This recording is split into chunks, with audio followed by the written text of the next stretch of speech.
యోనా గ్రంథము మొదటి అధ్యాయము మొదటి 2 వచనాలు చదువుకొని మన లేఖన ధ్యానాన్ని మనము ప్రారంభించుకుందాం. యెహోవా వాక్కు అమితై కుమారుడైన యోనాకు ప్రత్యక్షమై ఇలాగు సెలవిచ్చెను.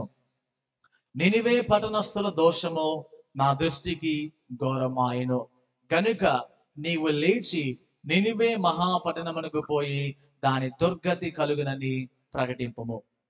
ఈ రోజు నా ప్రసంగం అంశం ఏంటిదంటే గాడ్స్ కమిషన్ టు జోనా. మరలా చెప్తాను, గాడ్స్ కమిషన్ టు జోనా అంటే దేవుడు యోనాకి ఇచ్చిన ఆజ్ఞ. నాతో చెప్పండి, దేవుడు యోనాకి ఇచ్చిన ఆజ్ఞ. లేక మరొక మాటలో చెప్పాలంటే దేవుడు యోనాకి ఇచ్చిన ఒక బాధ్యత. ప్రైజ్ ది లార్డ్, హల్లెలూయా.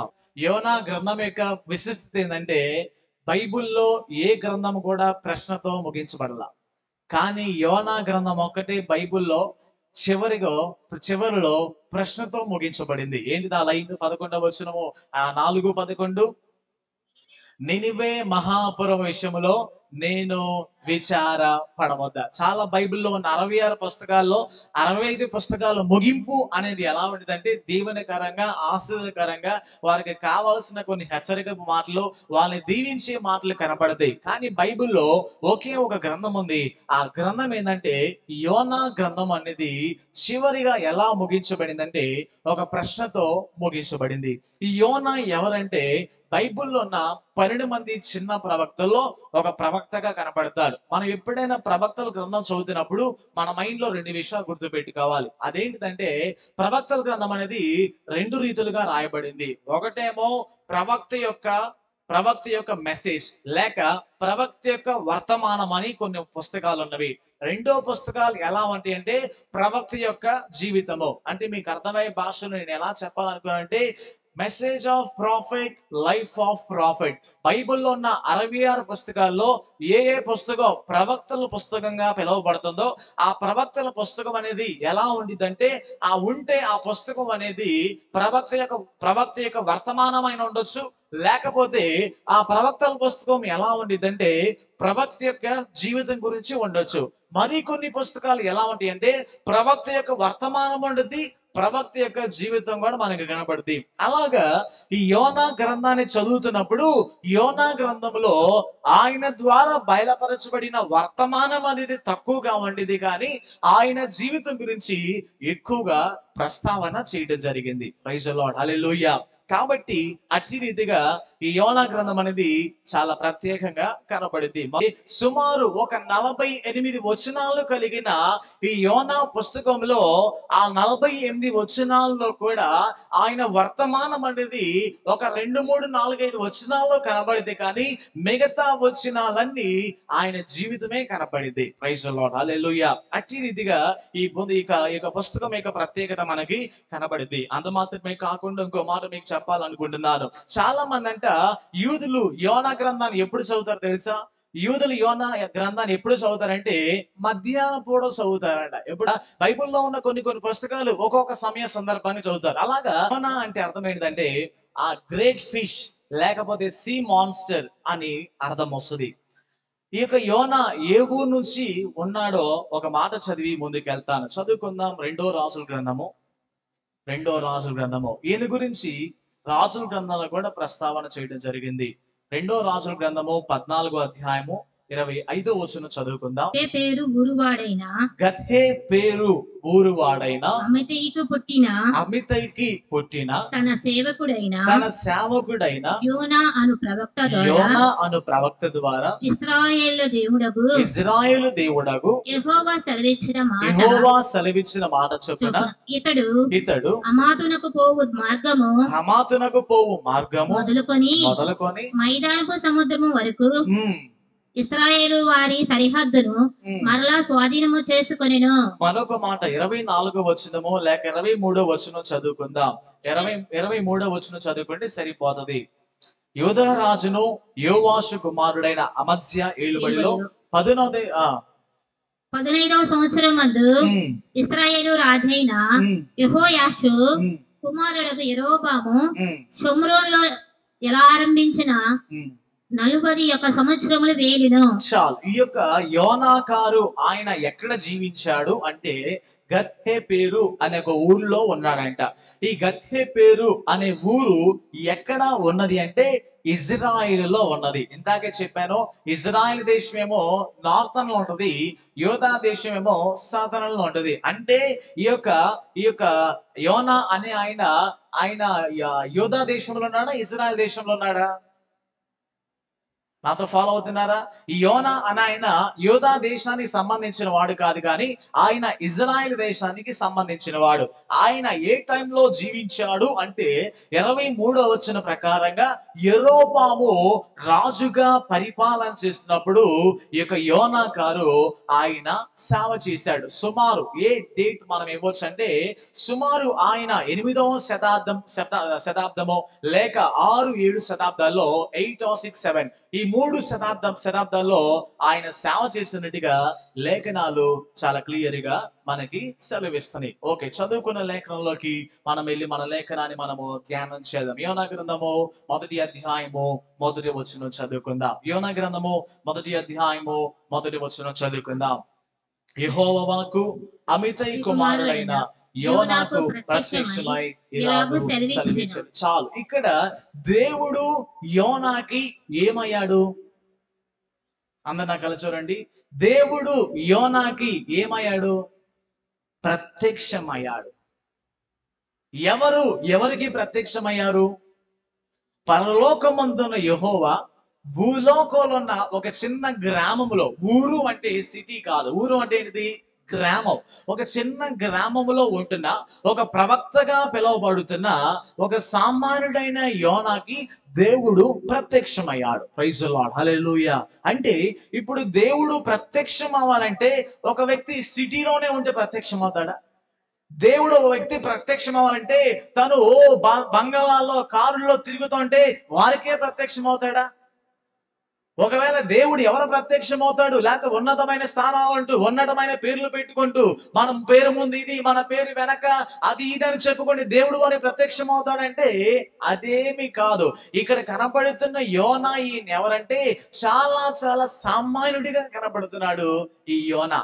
ఆయన దేవునితో ఒక మంచి సహవాసం ఉన్నది కాబట్టి, దేవునితో ఒక మంచిగా సంబంధం కలిగి ఉన్నాడు కాబట్టి దేవుడు తన సన్నిధిలో ప్రార్థన చేస్తున్నప్పుడు దేవుడు అతనికి ప్రత్యక్షమయ్యాడు. హల్లెలూయా.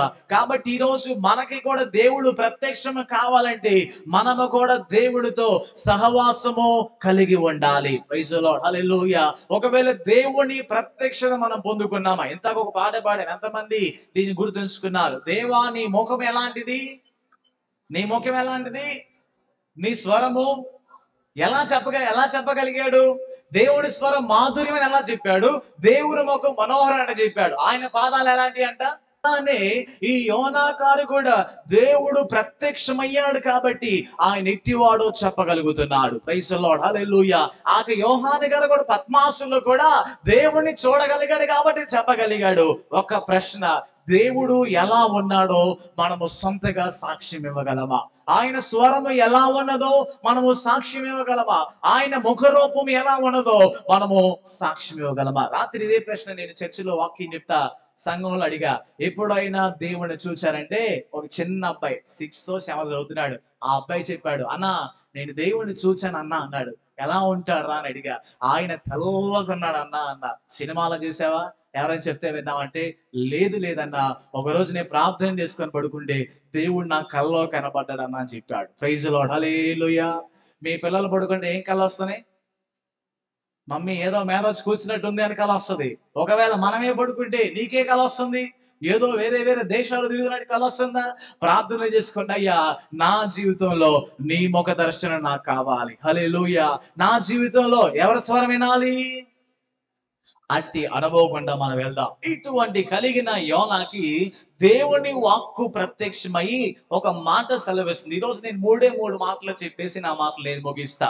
నినివే పట్టణస్థుల దోషము నా దృష్టికి ఘోరమాయను కనుక నీవు లేచి నినివే మహాపట్టణమునకు పోయి దాని దుర్గతి కలుగునని ప్రకటింపు. నాతో చెప్పడం ఈ మాట, లేచి పోయి ప్రకటించు. 3 మాటలు, లేచి పోయి ప్రకటించు. ఈ మూడు మాటలు చెప్పేసి ఈరోజు నా మాటలు నేను ముగించాలని ఆశపడుతున్నారు. దేవుడు ఫస్ట్ పాయింట్ ఏంటంటే లేచి. దేవుడు యోనాకి ఇస్తున్న ఆజ్ఞ, మొట్టమొదటి ఆజ్ఞ ఏంటిదంటే, నాతో చెప్పండి, లేచి అని చెప్పండి. లేచి అంటే అర్థం ఏంటిది? ఇంగ్లీష్ లో అంటాడు గెటప్. గెటప్ అంటే అర్థం ఏంటిది? నువ్వు కూర్చున్నావు, నువ్వు లెగవటం. ప్రైజ్ ది లార్డ్, హల్లెలూయా. దేవుడు కూడా ఈ యొక్క యోనాకి ప్రత్యక్షమై చెప్తున్న ఒక మాట ఏంటిదంటే, యోనా, నీవు ఒక చిన్న గ్రామంలో ఉంటున్నావు. నీవు ఇజ్రాయెల్ దేశంలో కూడా గుర్తింపబడుతున్న స్థలంలో లేవు. నేను నిన్ను ఒక ప్రాంతానికి తీసుకెళ్ళాలనుకుంటున్నాను, ఒక ప్రాంతంలో నిన్ను వాడుకోవాలనుకుంటున్నాను. కాబట్టి మొట్టమొదటిగా నీవు చేయాల్సిన పని ఏంటిదంటే, నువ్వు ఎక్కడ ఉన్నావో అక్కడ నుండి నువ్వు లెగవాలి. ప్రైజ్ ది లార్డ్, హల్లెలూయా. ఈ మాట నేను ఈ గ్రంథాన్ని చదువుతుంటే లేచి లేచి లేచి అనే మాట 3 సార్లు కనపడింది. ఎక్కడెక్కడ కనపడింది తెలుసా? మొదటి అధ్యాయము 2వ వచనంలో కనపడింది, మొదటి అధ్యాయము 6వ వచనంలో కనపడింది, 3వ అధ్యాయము 2వ వచనంలో. ఈ 3 చోట్ల చాలా చాలా స్పష్టంగా ఒకసారి దేవుడేమో యోనా లే అంటాడు, తర్వాత రెండోసారి ఆ పడవ నడిపిస్తున్న పడవ నాయకుడు వచ్చి అంటాడు, ఓడ నాయకుడు అంటాడు, ఓ నిద్రపోతా లేచి అని అంటాడు. 3వ అధ్యాయం 2వ వచనంలో కూడా మరలా దేవుడు రెండోసారి కూడా ప్రత్యక్షమయ్యి యోనాకి ఏం చెప్తానంటే, యోనా నీవు లేచి అని దేవుడు చెప్తున్నాడు. ప్రైజ్ ది లార్డ్, హల్లెలూయా. అన్నాడు. ఇక యోనాకి ప్రత్యక్షమయ్యి చెప్పిన మాటలో చాలా స్పష్టంగా కనబడుతుంది ఏంటంటే, నీవు చేయాల్సిన మొట్టమొదటి పని ఏంటంటే, నీవు ఏ స్థితిలో ఉన్నావో అక్కడ నుండి నువ్వు లెగవాలి. ప్రైజ్ ది లార్డ్, హల్లెలూయా. దేవుడు చెప్తున్నాడు, యోనా ఎక్కువగా పడుకునేవాడంట. యోనా ఏం చేసేవాడండి? దేవుడు ఈయన పడుకుంటే నిద్రపోతున్నావు లే అన్నాడు. దేవుడే కాదు, ఒకరోజు ఓడలో ప్రయాణం చేసుకుంటే పైనంత అలలు వచ్చి పైనంత ప్రజలు ఇబ్బంది పడుతూ ఉంటే 6వ వచనంలో మనకు కనపడింది కదా, అప్పటికి యోనా ఓడ దిగువ భాగంలో పోయి పండుకొని గాఢ నిద్రపోయి ఉండేను. అప్పుడు ఓడ నాయకుడు అతని యుద్ధకు వచ్చి, ఓయి నిద్రపోతూ నీకేం వచ్చింది? లేచి నీ దేవుణ్ణి నీవు ప్రార్థించు. Praise the Lord, hallelujah. Bible గ్రంథంలో కూడా చాలా చాలా చోట్ల దేవుడు చాలా మందికి వారి ఉన్న స్థానం నుండి లేచి వెళ్ళమని చెప్పిన సందర్భాలు చాలా చోట్ల మనకు కనబడింది. ప్రైజ్ ది లార్డ్, హల్లెలూయా. ఎలా అయితే దేవుడు యోనాకి లేచి వెళ్ళమని చెప్పాడో, ఆయన లెగక ముందు, ఆయన లేచి ఉండక ముందు చేసిన సేవ కంటే ఆయన లేచి వెళ్ళిన తర్వాత చేసిన సేవ చాలా అద్భుతకరంగా సేవ చేశాడు. ప్రైజ్ ది లార్డ్, హల్లెలూయా. ఈ రోజు కూడా దేవుడు మనతో మాట్లాడుతున్న మరొక విషయం ఏంటంటే, మనమున్న ఏ స్థితిలో అయినా, మనముంటున్న ఏ పరిస్థితులైనా అక్కడ నుండి లెగిచి దేవుడు ఎక్కడ చెప్తే అక్కడికి మనం వెళ్ళాలి. ప్రైజ్ ది లార్డ్, హల్లెలూయా. ఒక వచనం మీకు చూపిస్తాను. ఆదికాండము 12వ అధ్యాయము 1వ వచనము. ఆదికాండము 12వ అధ్యాయము 1వ వచనంలో చాలా స్పష్టంగా ఒక మాట మనకి కనబడింది. ఆదికాండము 12వ అధ్యాయము 1వ వచనం చదువుకుందాం. యెహోవా నీవు లేచి. దేవుడు అబ్రహాముతో మాట్లాడిన ఫస్ట్ మాట ఏంటిది? నీవు లేచి. అందరు బైబిల్ చూస్తున్నారా? దేవుడు అబ్రహాముతో మాట్లాడిన ఫస్ట్ మాట ఏంటిది? ఇదిగో అబ్రాము, నీవు లేచి నీ దేశము నుండి, నీ బంధువుల యొద్ద నుండి, నీ తండ్రి ఇంటి నుండి బయలుదేరి నేను నీకు చూపించు దేశానికి నీవు వెళ్ళాలి. ఎప్పుడైతే నీవు లేచి వెళ్తావో, 2వ వచనం, అప్పుడేమవుతుందో తెలుసా? నిన్ను గొప్ప జనముగా చేసి నిన్ను ఆశీర్వదించి నీ నామమును గొప్ప చెయ్యుదును. నీవు ఆశీర్వాదముగా నుందువు. నిన్ను ఆశీర్వదించు వారిని ఆశీర్వదించెదను, నిన్ను దూషించు వారిని శపించెదను. భూమి యొక్క సమస్త వంశములు నీ యందు ఆశీర్వదించబడునని అబ్రహాముతో అనగా, యెహోవా అతనితో చెప్పిన ప్రకారము అబ్రహాము వెళ్ళెను. ఇక్కడ చదువుకున్న లేఖనాల్లో మనకు కనబడుతున్న సందర్భం ఏమిటంటే, ఈ యొక్క అబ్రాహాము కూడా తన తండ్రి దగ్గరే ఉన్నాడు. ఈ అబ్రాహాము కూడా తన ఇంటి దగ్గరే ఉంటున్నాడు, తన సొంత దేశంలో ఉంటున్నాడు. దేవుడు చెప్తున్నాడు, అబ్రామా నాకు నీ గురించి చాలా ఆలోచన కలిగి ఉన్నవి. అబ్రామా నాకు నీ గురించి కలిగిన ఆలోచన ఏంటంటే, నీ ద్వారా భూమి యొక్క సమస్త వంశాలు ఆశీర్వదించబడాలి, నీ ద్వారా అనేకులు దీవించబడాలి. పొందాలి, నీ ద్వారా అనేకులు మేలు పొందాలి, నీ ద్వారా అనేకులు ఇదిగో ఇదిగో దేవుని రాజ్యం కొరకు విస్తరించబడి దాంట్లో వాళ్ళు కూడా పాలిభాగస్తులు కావాలి. కాబట్టి నీ పట్ల కలిగిన ఆలోచన జరగాలి అంటే మొట్టమొదటిగా నువ్వు చేయాల్సిన పని ఏంటంటే, నువ్వు ఎక్కడున్నావో ఆ స్థానం నుండి నీవు లేచి నీవు కదలాలి. ప్రైజ్ ది లార్డ్, హల్లెలూయా. చేస్తున్నావు మనం ఉంటున్న స్థితిలో నుంచి, లేకపోతే మన కుటుంబ పరిస్థితుల నుంచి, లేకపోతే మనకుంటున్న ఏదైతే మనల్ని పట్టి పీడిస్తున్నాయో వాటి నుంచి ఎప్పుడైతే లేచి దేవుడు చెప్పిన స్థలం గుండా మనం వెళ్తామో అప్పుడు మన జీవితాల్లో దేవుని ఉద్దేశం నెరవేర్చబడింది. ప్రైజ్ ది లార్డ్, హల్లెలూయా. కాబట్టి దేవుని బిడ్డలైన మనము జ్ఞాపకం ఉంచుకోవాల్సింది ఏంటంటే, దేవుడు అబ్రహాము కూడా చెప్పింది ఏంటంటే, నీవు లే అన్నాడు. ఎప్పుడైతే దేవుని మాట విని ఆయన లేచి నడిచాడు, కానీ కొంత దూరం వెళ్ళిన తర్వాత ఆగిపోయాడు. తెలుసా ఎందుకు ఆగిపోయాడు? తెలుసా ఆయన ఆ పై వచనాలు చదువుకుంటే, వారి తండ్రి గారు చనిపోయారని ఆగిపోయాడు. వాళ్ళ తండ్రి చనిపోయారని బాధపడ్డాడు. మరలా దేవుడు జ్ఞాపకం చేసి, నీవు లేచి నేను చూపించే దేశానికి వెళ్ళమనగానే ఆ ప్రాంతాన్ని, తన కుటుంబాన్ని వదిలిపెట్టేసి ఆయన ఒక్కడే ఆ ప్రాంతాన్ని విడిచిపెట్టేసి దేవుడు చెప్పిన ప్రాంతానికి వెళ్ళడం ద్వారా ఈ రోజు ఆయన విశ్వాసులకు తండ్రిగా మార్చబడ్డాడు. హల్లెలూయా. కాబట్టి దేవుని చిత్తము, దేవుని ఉద్దేశము సంపూర్ణంగా మన జీవితాల్లో నెరవేర్చబడాలంటే దేవుడు ఎలా చెప్తాడో ఆ మాటకు మనం లోబడాల్సిందే. ప్రైజ్ ది లార్డ్, హల్లెలూయా. దేవుని మాటకు లోబడకుండా నేను ఎక్కడే ఉంటా, మా వాళ్ళు ఎక్కడ ఉన్నారు, మా అల్లుడు ఎక్కడ ఉన్నాడు అంటాడు కదా. ఈ లోతు ఏమంటాడు? మా అల్లుళ్ళు ఈ ఊర్లో ఉన్నారయ్యా, మా కోడళ్ళు ఈ ఊర్లో ఉన్నారయ్యా, మా ఇల్లు ఈ ఊర్లోనే అయ్యా, మా ఆస్తులు ఇక్కడే ఉన్నాయా అంటే వాళ్ళు అక్కడే ఉన్నారు. చివరికి వారి జీవితాలన్నీ నాశనంగా మార్చబడ్డాయి. ఒక రోజు కూడా యాకోబు కూడా ఇలానే ఆలోచిస్తున్నాడు. నేను నాకు మామ దగ్గర ఒక 20 సంవత్సరాలు 21 సంవత్సరాలు ఉంటున్నా, మంచిగా పిల్లలు ఉన్నారు, భార్య ఉన్నది, మంచిగా సంతతి ఉన్నది, మంచిగా ఆస్తి ఉన్నది, నేను ఎక్కడే ఉండి సెలేసుకుంటానంటే దేవుడు చెప్పాడు.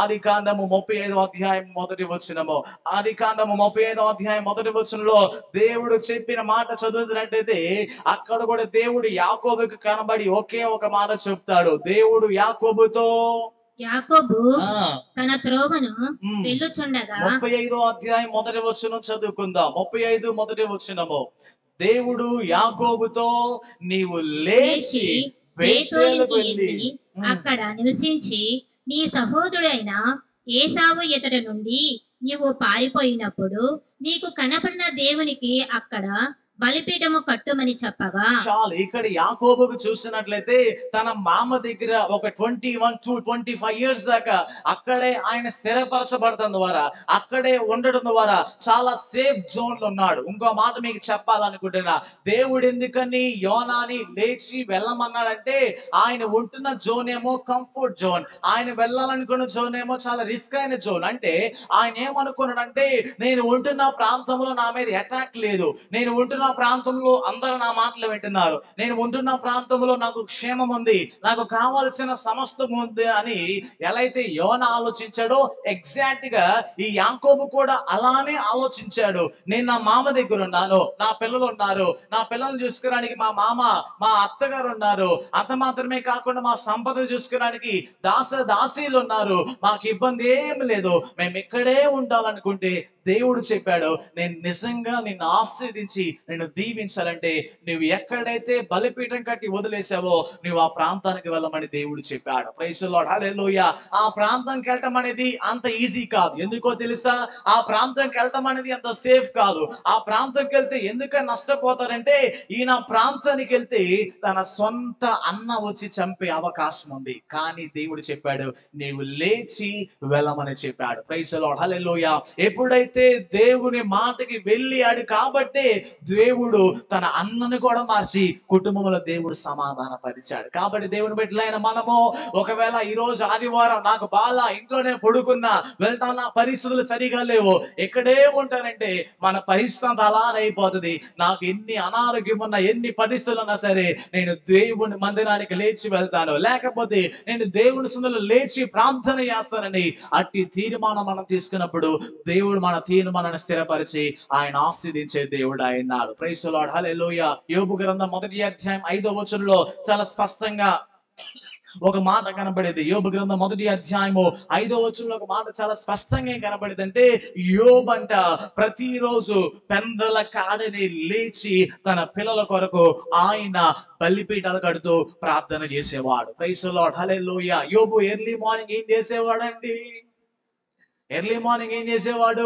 ప్రార్థన చేసేవాడు. అంటే ఆయన తన పండుకున్న స్థలం, మీకు అర్థమయ్యే భాషలో చెప్తాను, లేచి వెళ్ళటం అంటే అర్థమైందంటే నీ కంఫర్ట్ జోన్ వదిలేసి వెళ్ళటమే. మరొక మాటలో అంటే మీకుంటున్న అన్ని కంఫర్ట్ జోన్, లేకపోతే మీకున్న సౌకర్యాలు అవన్నీ వదిలేసి దేవుడు చెప్తున్న ప్రాంతానికి మనం వెళ్తూ ఉండాలి. అలానే దేవుడు కూడా యోనాకి ప్రత్యక్షమయ్యి, యోనా నీ ఉంటున్న ప్రాంతంలో నీవు లేచి వెళ్ళమన్నాడు. ఆయన ఏ స్థలాల్లో ఉన్నాడో మీకు చూపిస్తాను. యోనా గ్రంథము 1వ అధ్యాయము 2వ వచనము. దేవుడు అక్కడ నీవు లేచి అని చెప్పిన పదమప్పుడు నినివే పట్టణస్థులు ఆ దోషము నా దృష్టికి ఘోరమాయెను కనుక ఉమ్. నీవు లేచి. చాలు. ఇక్కడ 2వ వచనంలో మనకి కనబడేది, దేవుడు నీవు లేచి వెళ్ళమని చెప్పినప్పుడు ఆయన తన సొంత ఊరిలో ఉన్నాడు. తర్వాత 1వ అధ్యాయము 6వ వచనంలో నీవు లేచి దేవునికి ప్రార్థించు అని చెప్పినప్పుడు ఆయన ఓడ అడుగు భాగంలో నిద్రపోతున్నాడు.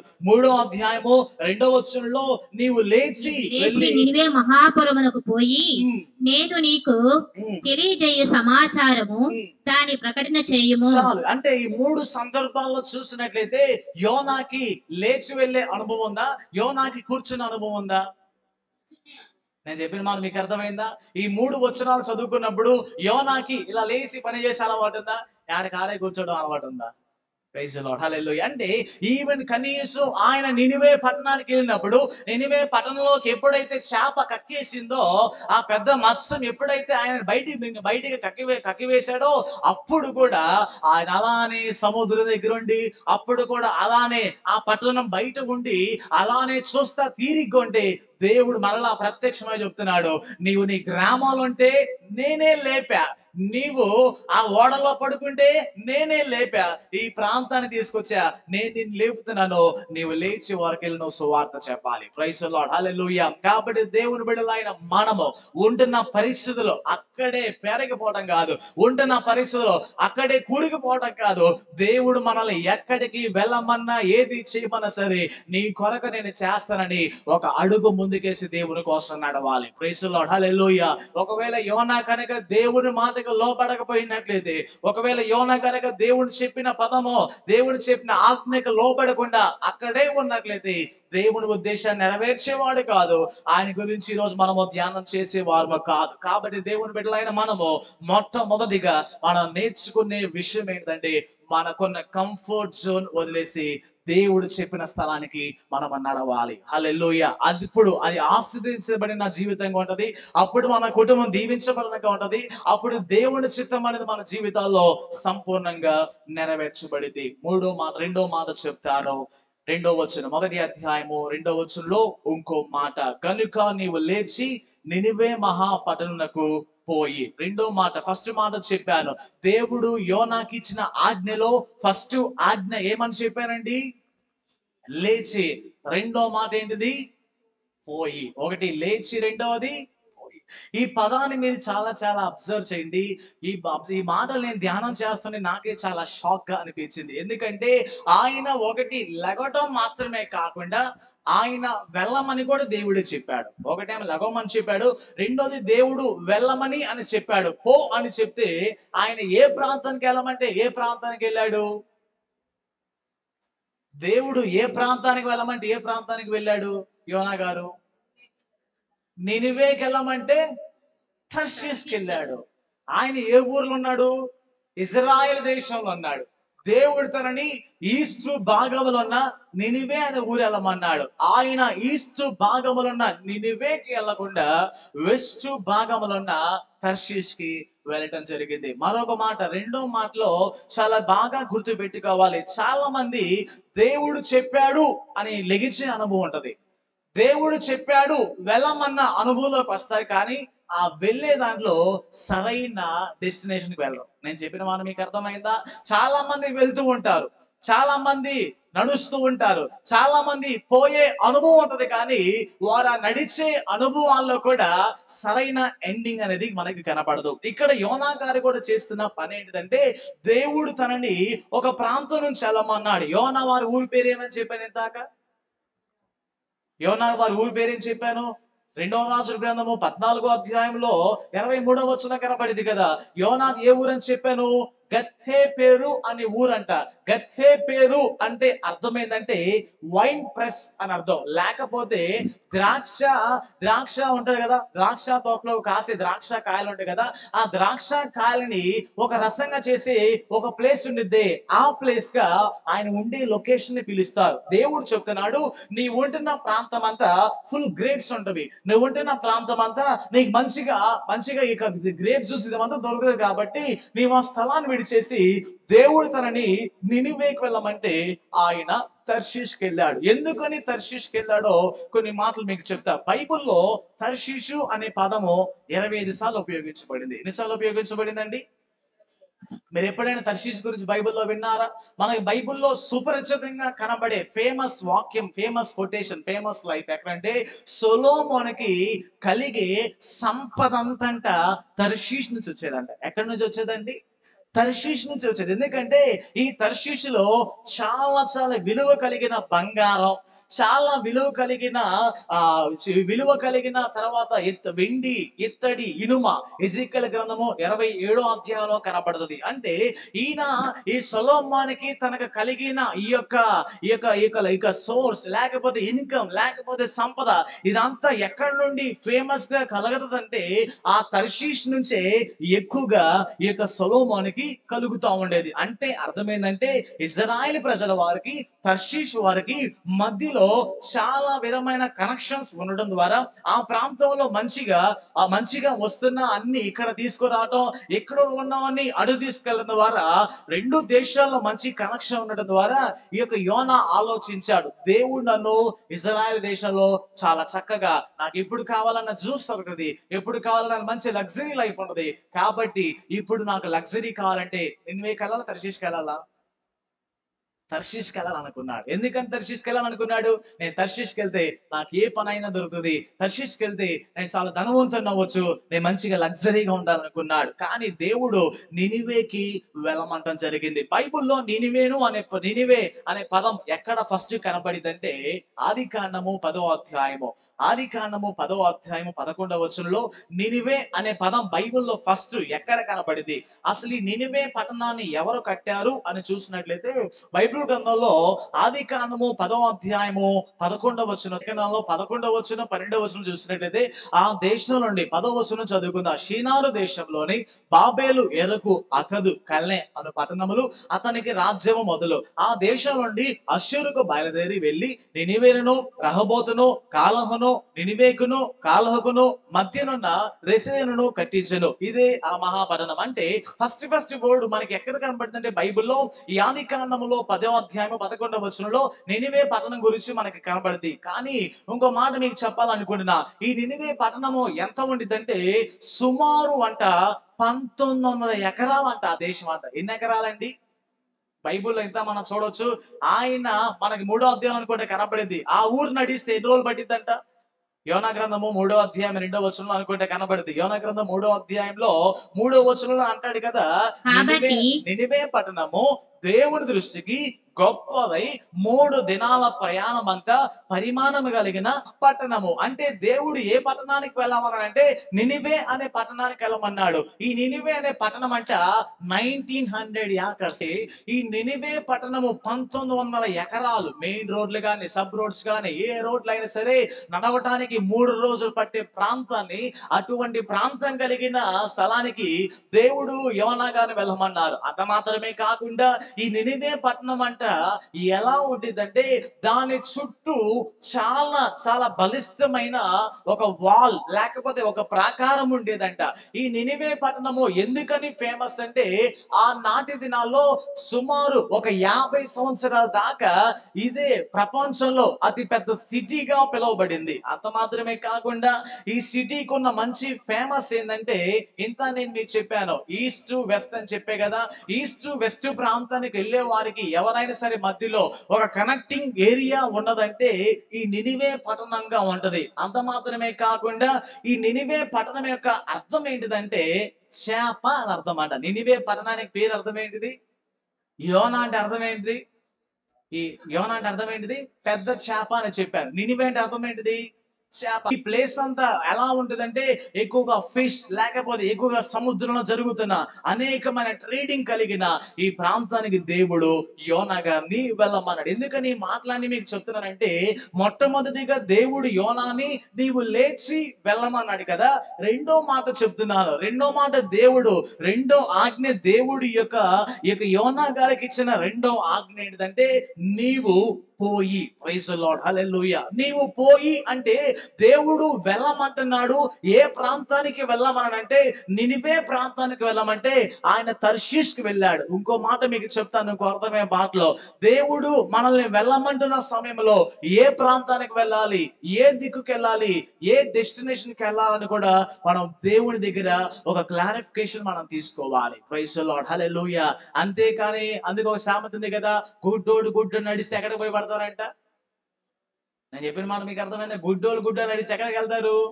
గొంటలో పోయి పడతారు. అలానే మనం వెళ్తున్నాం మంచిదే, కూర్చోలా, నడుస్తుంటున్న వెళ్తున్నా మనము మన డెస్టినేషన్ ఏముందో మనం తెలుసుకోవాలి. ప్రైజ్ ది లార్డ్, హల్లెలూయా. రెండు డెస్టినేషన్స్ ఉంటవి. ఒకటేమో పరలోకము, ఒకటేమో నరకము. ఒకటేమో జీవ మార్గము, ఒకటేమో నరక మార్గం ఉంటది. నువ్వు రెండు మార్గాలు ఉంటాయి, రెండు దారులు ఉంటాయి, రెండు మంచిగా ఉంటాయి.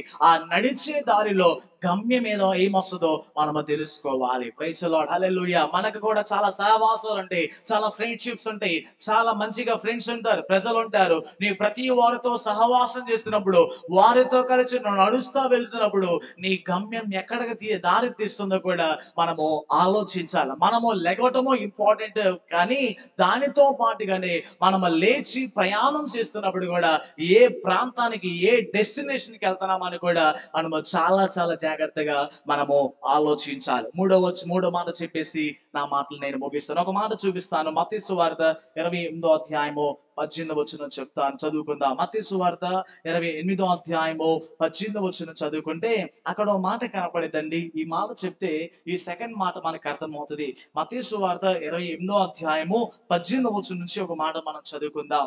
అయితే ఆ యేసు వారి యొద్దకు వచ్చి పరలోకమందును భూమి మీదను నాకు సర్వాధికారము ఇవ్వబడి ఉన్నది. కాబట్టి మీరు వెళ్ళి ఎక్కడికి వెళ్ళి సమస్త జనులను శిష్యులుగాను చేయుడి. తండ్రి యొక్కయు కుమారుని యొక్కయు పరిశుద్ధాత్మ యొక్కయు నామములోనికి వారికి బాప్తిసం ఇచ్చుచు నేను మీకు ఏ ఏ సంగతులను ఆజ్ఞాపించుదునో వాటన్నిటినీ గైకొనవలెనని వారికి బోధించుడి. ఇదిగో నేను యుగ సమాప్తి వరకు సదాకాలము మీతో కూడా ఉన్నానని వారితో చెప్పెను. యేసు ప్రభులు వారు కూడా తన నోటి నుండి పలికిన చివరి మాట ఇదే మనకి కనబడింది. యేసు ప్రభులు వారు కూడా ఏం చెప్తారంటే మీరు సర్వ లోకానికి వెళ్ళాలి. ఎక్కడికి వెళ్ళాలంట అండి? ప్రతి ప్రాంతానికి, ప్రతి ఒక్క లొకేషన్ కి, ప్రతి డెస్టినేషన్ కి.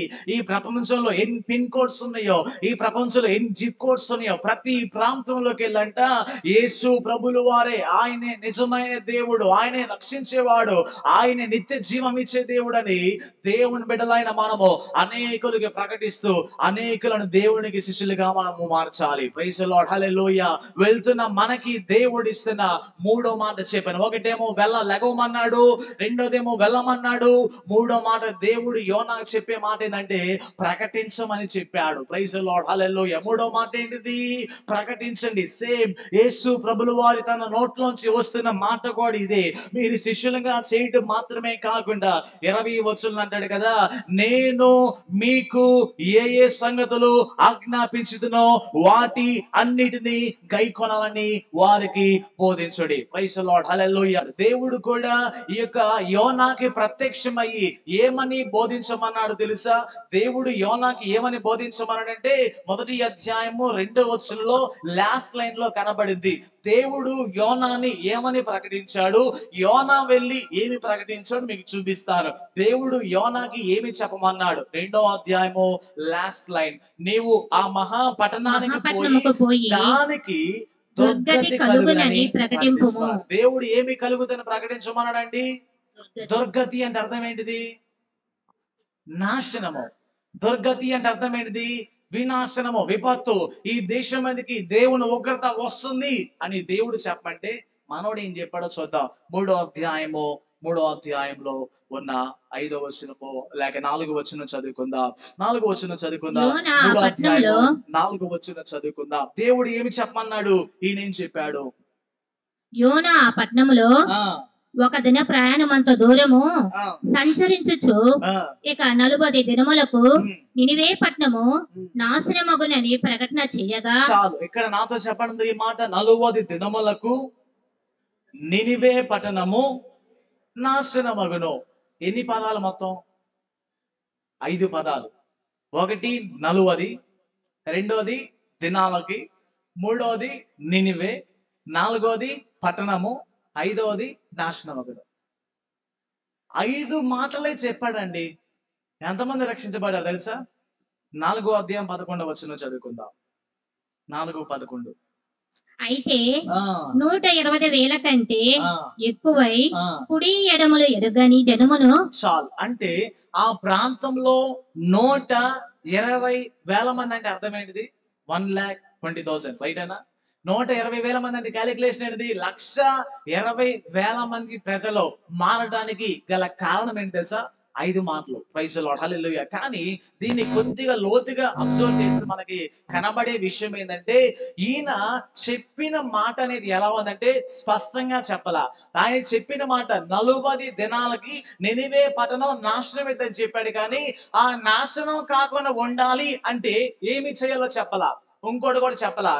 మొదటి అధ్యాయము 2వ వచనంలో ఒక మాట కనబడింది. మొదటి అధ్యాయం 2వ వచనం ఏమంటే, నినివే పట్టణస్థుల దోషము నా దృష్టికి ఘోరంగా ఉంది. అంటే దేవుని దృష్టిలో మీరు పాపము చేస్తున్నారని కూడా చెప్పాల. అంటే ఆయన చెప్పే ప్రసంగంలో, ఆయన చెప్పే వర్తమానంలో ఒక క్లారిఫికేషన్ అయితే లేదు. అంటే ఇక యోనా గారు ఆయన లెగవమంటే లేచాడు, లెగవమంటే కూడా చాలా క్లిష్టంగా పడుకొని తెలిచాడు. రెండోది దేవుడు పొమ్మంటే ఏదో పోతున్నాను అని పోయాడు. మూడోది ప్రకటించు అని చెప్తే ప్రకటించాల్సింది ఒకటే చెప్పాల్సింది పోయి అరా కొరా చెప్తూ వారికి సరైన వర్తమానము ఆయన అందించాల. ప్రైజ్ ది లార్డ్, హల్లెలూయా. దేవుడు దాని స్థితి చెప్పమన్నాడు. వారి యొక్క దోషణ నాకు ఇదిగో వారు చేస్తున్న పాపము, వారు చేస్తున్న దోషము నా దృష్టికి ఘోరంగా ఉంది. నీవు వారికి వెళ్ళి మాట చెప్పు, 40 దినాల్లో దేశము మీదకి గొప్ప ఉగ్రత రాబోతుంది. మీరు కనుక మారు మనసు పొందితే ఆయన కనికరించేవాడు, కటాక్షం కలిగిన వాడు, జాల కలిగిన వాడు, బహు శాంతి కలిగిన వాడు, అత్యంత కృప కలిగిన వాడు ఆ దేవుడు అయినాడు. మారు మనసు పొందండి, రక్షణ పొందండి. ఇదేం చెప్పలా. 5 మాటలు చెప్పాడు. ఏం చెప్పాడండి? నినివే 40 దినాలు, 40 దినాలు నినివే పట్టణము, 5 మాటలు. చాలా సార్లు మనము కూడా ఇతరులకు సువార్త చెప్తున్నప్పుడు ఎలా చెప్తామంటే చాలా స్పష్టంగా చెప్పని రోజులు చాలా ఉంటవి. ప్రైజ్ ది లార్డ్, హల్లెలూయా. చాలా మందికి యేసు ప్రభు గురించి ఏమో చెప్తా అంటే ఏదో జస్ట్ ఒక లైన్ మాత్రమే చెప్తావు. ఇక్కడ చూసినట్లయితే నన్ను ఆశ్చర్యం కలిగించిన సంఘటన మీకు చూపిస్తాను. 3వ అధ్యాయము 9వ వచనంలో ఉన్న చివరి మాట చదువుకుందాం. 3వ అధ్యాయము 9వ వచనం చదువుకుందాం. 3వ అధ్యాయము 9వ వచనము. మనుషులందరూ తమ దుర్మార్గములను విడిచి తాము చేయు బలాత్కారమును మానివేయవలెను. మనుషులేమి పశువులేమి సమస్తమును గోనెపట్ట కట్టుకొనవలెను. జనులు మనస్పూర్వకముగా దేవుని ఎడుకొనవలెను అని దూతలు నినివే పట్టణములో చాటించి ప్రకటన చేసిరి. దేవుడు ఎవరిని ప్రకటన చేయమంటే ఎవరు ప్రకటన చేశారు? ఇక్కడ దేవుడు యోనాకెళ్ళి ప్రకటన చేయమంటే యోనా ఒకరోజు తిరిగి వచ్చాడు. ఆ వాక్యం విన్న రాజు తన దగ్గర పని చేస్తున్న దూతలను పంపించి 8వ వచనము 9వ వచనం అంటాడు కదా, అని దూతలు నినివే పట్టణమంతా చాటించి ప్రకటన చేశారు. ప్రైజ్ ది లార్డ్, హల్లెలూయా. ఒక మాట మీతో చెప్పాలనుకుంటున్నా. దేవుని వర్తమానం చెప్పేటప్పుడు లేకపోతే దేవుని వాక్యం అనేది విడుదలవుతున్నప్పుడు ఎవరైనా ఒక సేవకుని పంపించి ఎవరైనా తన నమ్ముకున్న బిడ్డలను చెప్పమంటే వారు సరిగా చెప్పకపోతే దేవుడు ఆ మాట వారికి చేరవేయటానికి, ఆ మాట వాళ్ళకి తెలియచేయడానికి దేవుడు ఎవరైనా వాడుకుంటాడు. ప్రైజ్ ది లార్డ్, హల్లెలూయా. వారందరూ హృదయాలు 1,20,000 మంది హృదయాలు యోనా చెప్తే మారారా, ఆ దూతలు చెప్తే మారారా? యోనా చెప్పిన మాట కొంతమంది విని మారారు. ఆ మాటలు విన్న వారు చాలా స్పష్టంగా కనపడింది కదా 8వ వచనంలో. ఇదిగో 7వ వచనంలో ఆయన దేవుడు మనసు తిప్పుకుంటాడేమో. ఎవరెవరు ఆ మాటకి లోపడ్డారు తెలుసా? ప్రజలు లోపడ్డారంట, రాజు లోపడ్డ, మంత్రులు లోపడ్డారంట, పశువులు కూడా, అందరూ కూడా వారు లోబడి దేవుని సన్నిధిలో అయ్యా మమ్మల్ని క్షమించమని ప్రార్థన చేశారు. ప్రైజ్ ది లార్డ్, హల్లెలూయా.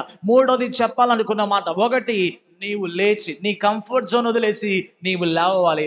రెండో మాట, నీవు వెళ్ళాలి. అంటే దేవుడు ఏ ప్రాంతానికి వెళ్ళమన్నాడో రైట్ డెస్టినేషన్ తెలుసుకొని వెళ్ళాలి. మూడోది, వెళ్ళిన మనం ఏం చేయాలంటే ప్రకటన చేయాలి. ఏం చేయాలండి?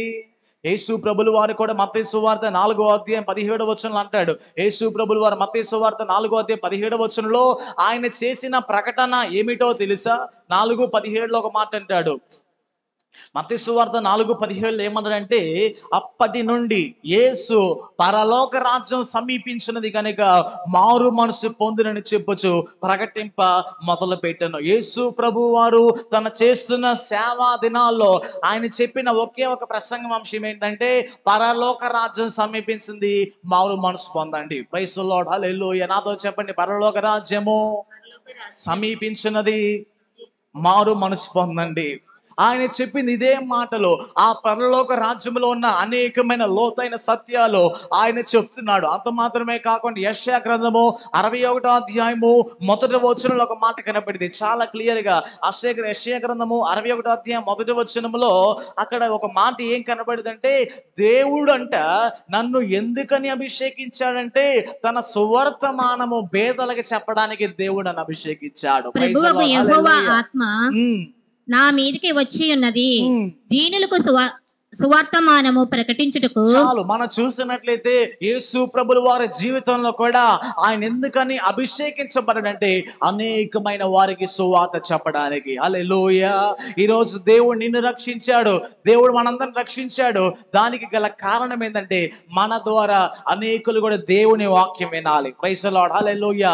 మన ద్వారా అనేకులు కూడా దేవుని గురించి తెలుసుకోవాలి. ఎలా తెలుసుకుంటారంటే, మనము ఎప్పుడైతే యేసు ప్రభు గురించి సువార్త ప్రకటిస్తామో వారు యేసు ప్రభు గురించి తెలుసుకుంటారు. అందుకే పౌలు గారు ఒక మాట అంటాడు.